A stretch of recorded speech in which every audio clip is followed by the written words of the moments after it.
Hey everyone, it's Cheryl. Welcome back to my YouTube channel. So for today's video, we're going to make a quick skincare with me as I go to sleep. So let's start. She's a Mona Lisa. Everyone's lining up to see her. First, I'm using a thermal spring cleansing water. So ikina-cleanse ko muna yung face ko. Ubus na yung pads ko. So ang meron na lang ako, yung cotton pads ko ubus na. So meron na lang ako is yung Happy or yung common na bulak. So, ito yung gagamitin natin. Ayan. Pump lang. Ayan.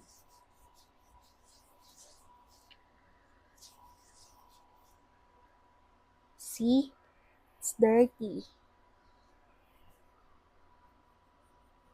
Ganyan siya kadumi, guys. Kasi, ang alikabok sa labas, sobra. Tapos, nasa daan pa ako kanina. Umalis kasi ako. Kumuha ako ng TOR sa university ko before. Gagamitin ko siya para sa interview kasi nagtatry na ako maghanap ng work ulit ngayon. Kasi wala nang magawa dito sa bahay. Pero, tas feeling ko, alam mo yun, feeling ko pabigat ako. Da, joke lang. Ewan ko, dami ko naiisip. Siguro, okay na ako nakapagpahinga na ako. So, ayan guys, cleansing water na ako. So, ang next step ko is naggaganito pa ako, nagsisentella Pormizing Deep Cleansing Foam. Nagdi-deep cleansing pa ako and super ganda nito and mabibili mo lang siya sa halagang 900 or something kasi package na yung binili ko nito, tatlo to. So, may kasama na siyang toner and then may serum na rin. So, mas maganda kung ganito yung gagamitin niyo. And napaka-foam niya, guys. So, wait lang, babalik ako. So, ayan guys, as you can see, ang linis na tignan ng mukha ko, wala nang bahid ng kung ano man dyan. So, second step is toner ako. So, ang toner na gagamitin ko, eto muna, since meron pa to, hindi ko pa masyado nababawasan. It's Tone Brightening Boosting Toner. So, ginagawa ko is, naglalagay lang ako ng drop dyan. Tapos, ginagawa ko parang hilamos lang. Usually, ganyan yung ginagawa ko. Para ma-adapt din ng skin ko, yung product. And, ayan. Then, gently massage nyo lang para ma-adapt talaga ng skin mo yung product. Next step naman is, gumagamit naman ako nitong Centella Capsule Ampule, which is yung Tone Brightening Capsule Ampule. Yun. So, ayan. Tignan nyo guys, hindi pa siya ubos sa akin. Matagal ko nang ginagamit to. And super tipid niya gamitin. Like, 2 pump lang ata ako dyan. Tapos umaabot na siya. Ginagamit ko kasi siya before and after ko maligo or before matulog. Ang tipid na siya. Mabibili nyo lang to around 200 something.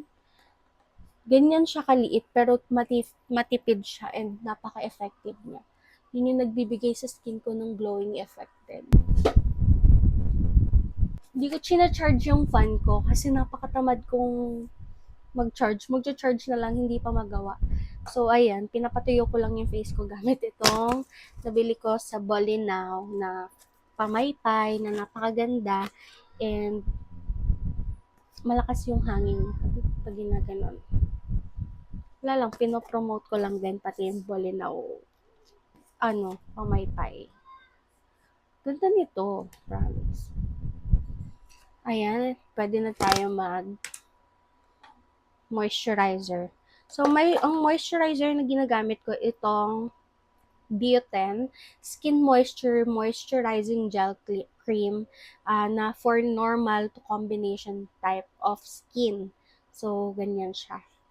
Ito din, tipid din siya gamitin kasi, oops, konting, kahit yan, ganyan lang karami. Oops. Kaya na nang i-cover yung whole face mo.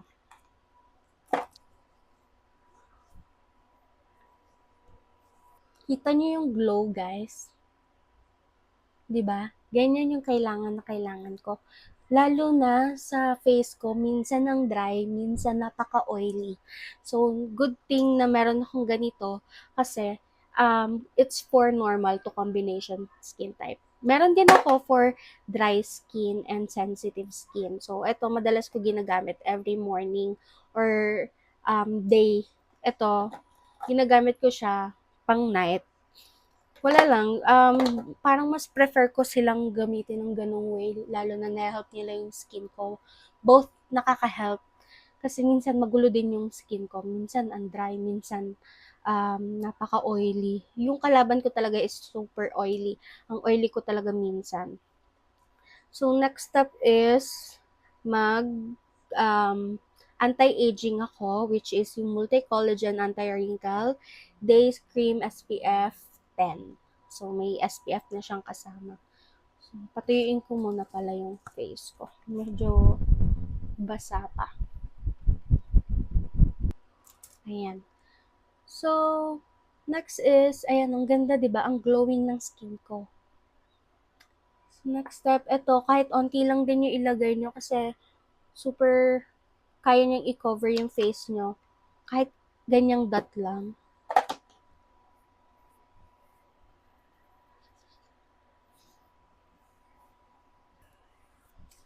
Ayan guys. So, kita nyo? Then after nyan, mag-face mist lang ako. Ito, 3-in-1 vitamin C na siya. So, pwede siya sa face and pwede siya sa body. So, ang ginamit ko na lang siya sa face ko. Pwede naman sa katawan. Since meron na siyang for brighten and hydrate skin, enhances skin radiance, maintains glass skin. So, dito ka na. It's from Fresh Tomato Skin Lab. So, mabibili mo siya sa Watsons or sa TikTok. So, ayun lang guys. Ganito ko gawin yung skincare ko every night. So, madali lang siya sundan. So, kung ako sa inyo, bumili na rin kayo ng product and alagaan nyo na yung skin nyo. Kasi ako before, hindi talaga ako, wala akong pake sa face ko, like, safeguard lang ako before. Since nung nakagraduate ako ng college, natuto akong mag-ayos sa mukha ko, like mag-skincare, ganun. Kasi napapabayaan ko talaga yung face ko before and dry ng skin texture ko and alam mo yun, wala man lang alaga-alaga sa balat. Kaya nagkakaroon ako ng maliliit na bilog, ganun. Nagkaka-acne man ako ngayon due to monthly period and sa hormones ko. But hindi ganun nakadami yung active acne ko. As you can see, mga dark spots na lang, mga acne marks na lang. So, yan na lang. Nalalighten naman siya sa mga products na ginagamit ko. Lalo na yung Centella serum. Lalo na ngayon kasi nakakapag-hydrate and nakakapag-lessen siya ng mga dark spots. So that's all for today's video. If you like this video, don't forget to hit the subscription button, tap notification bell so you will be notified on my next one. Hit like, share, and comments. See you on my next one. Bye!